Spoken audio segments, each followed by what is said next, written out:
Prinsep ঘাট চত্বর থেকে দখলমুক্ত হলো। এই মুহূর্তে স্ট্যান্ড রোডের যে রাস্তা, বাবুঘাট ক্রস করে যে রাস্তা স্ট্যান্ড রোডের দিকে, হাওড়া ব্রিজের দিকে যে রাস্তা যায়, মিলেনিয়াম পার্কের দিকে রাস্তা, আন্দোলনকারীরা সেদিকে গেছেন এবং সেই দিকেই কিন্তু তাদেরকে পুলিশ তার পেছনের লাঠি উঁচিয়ে তারা তেড়ে গেছেন এবং সেই ছবি আমরা দেখাচ্ছি। আমরা সেই দিকেই যাচ্ছি তাদের সঙ্গে ক্রমশ, কিন্তু এখনো আন্দোলনকারীরা যে সবাই চলে গেছেন তা কিন্তু নয়, এই মুহূর্তের যে ছবি।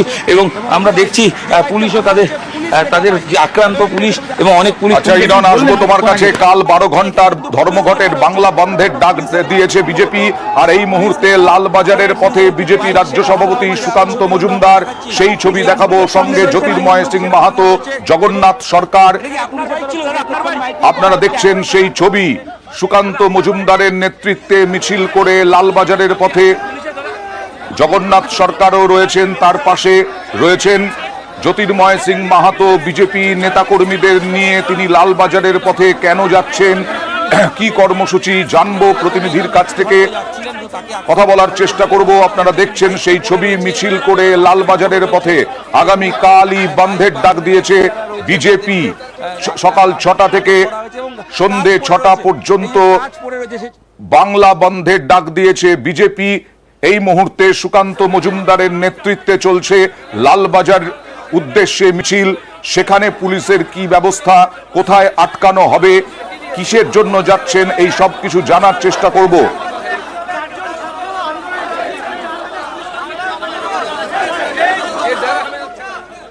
আমরা পরবর্তী সময়ে আবার নিয়ে আসব। এই মুহূর্তে আপনারা দেখছেন প্রিন্সেপ ঘাটের ছবি। প্রিন্সেপ ঘাটে কিছুক্ষণ আগেই রক্তাক্ত হয়েছেন। আরো একটা মোটর বাইক দেখতে পাচ্ছি পোড়ানো হয়েছে, পুড়ে গেছে। কথা বলবো ইরনের সঙ্গে। ইরন, এটা কার গাড়ি ছিল, এটা কাদের বাইক ছিল?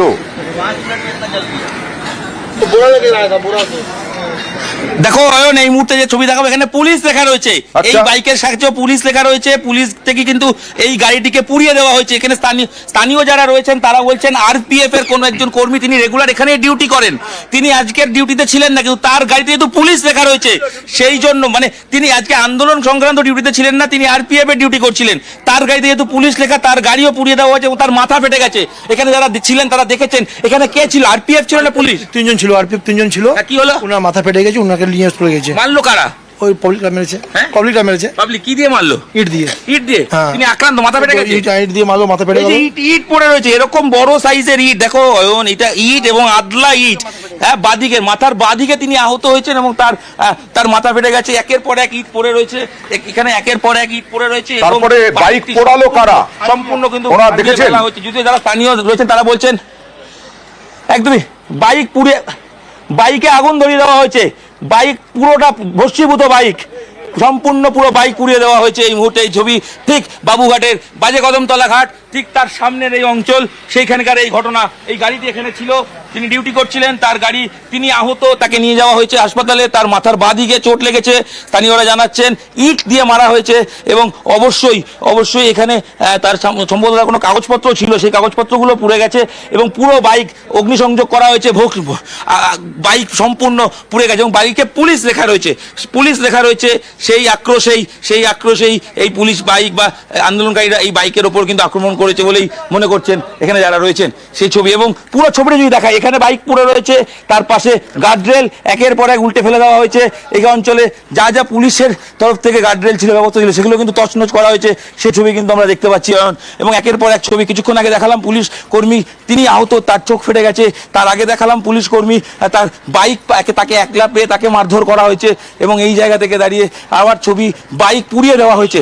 একের পর এক পুলিশের সম্পত্তি, পুলিশের গাড়ি, সেগুলো ক্ষতি এবং অবশ্যই তার সঙ্গে পুলিশরা আক্রান্ত হয়েছেন এবং একাধিক পুলিশ কর্মী তারা আহত হয়েছেন। এবং রাস্তার এদিকে দেখাবো আরেকটা ছবি, রাস্তায় প্রচণ্ড কাঁচ পড়ে রয়েছে। এটা কোনো গাড়ির কাজ ভাঙা হয়েছে, দেখলেই বোঝা যায় সেই গাড়ির কাজ, সেই কাজ কিন্তু এখানে পড়ে রয়েছে। পুলিশের তরফ থেকে এখানে কিন্তু আমরা দেখতে পাচ্ছি যে আরও বিরাট বাহিনী ফোর্স তারা কিন্তু যাচ্ছেন, তারা কিন্তু এখনো যাচ্ছেন আন্দোলনকারী যেদিকে রয়েছে সেদিকে। এই ছবি কিন্তু উঠে আসছে নিউজ 18 বাংলার পর্দায়। একেবারে দেখলাম বাইক পোড়ানো হয়েছে, বাইক পুড়িয়ে দেওয়া হয়েছে এবং বাইক আরোহী তিনি আরপিএফ কর্মী, তার বাইকে লেখা পুলিশ। আর সেটা দেখেই উন্মত্ত জনতা তারা ইট দিয়ে মাথা ফাটিয়ে দিয়েছে এবং বাইকটি ভস্মীভূত হয়ে গেছে। স্থানীয়রা দেখেছেন, প্রত্যক্ষদর্শীদের বক্তব্য আপনারা শুনলেন যে মাথার বাঁ দিক ফেটে গেছে ওই পুলিশ আরপিএফ কর্মীর, এবং তার সঙ্গে সঙ্গে তার বাইক একেবারে পুড়িয়ে দেওয়া হয়েছে। প্রিন্সেপ ঘাটে একদিকে চোখ ফাটিয়ে দেওয়া হলো এক পুলিশ কর্মীর, গাড়ি ভাঙচুর হলো, অন্যদিকে বাইককে পুড়িয়ে দেওয়া হলো, পুলিশের বাইক, আরপিএফ এর বাইক। উন্মত্ত জনতা তারা এই কাজ করলো। শান্তিপূর্ণ আন্দোলনে পুলিশের চোখ ফাটলো, পুলিশের গাড়ি ভাঙচুর হলো, বাইক পুড়িয়ে দেওয়া হলো, আরপিএফ কর্মীর মাথা ফাটিয়ে দেওয়া হলো। রক্তাক্ত পুলিশ, এবং তার জেরে পুলিশের ব্যারিকেড ভাঙার চেষ্টার পরেই, ব্যারিকেড ভাঙার পরেই পুলিশ কাঁদানে গ্যাসের শেল ফাটিয়ে, পুলিশ ইট পাটকেল বৃষ্টি পুলিশের দিকে, তারপরে পুলিশের তারা লাঠিচার্জ। কিন্তু তারপরেও দেখা গেল, বেশ কয়েকজনকে আটক করার পরেও দেখা গেল প্রিন্সেপ ঘাটে গাড়ি ভাঙা, গাড়ি ভাঙচুর, পুলিশের গাড়ি ভাঙচুর, পুলিশের চোখ ফাটিয়ে দেওয়া, এবং গুরুতর আহত অবস্থায় হাসপাতালে নিয়ে যাওয়া হয়েছে আরপিএফ কর্মী। তাকে ঘিরেও এই উন্মত্ত জনতা তারা মারধর করলেন এবং তারপরে তাকে হাসপাতালে পাঠানো হলো চিকিৎসার জন্য। আর এই দেখছেন সার্জেন্ট দেবাশিস চক্রবর্তী, তার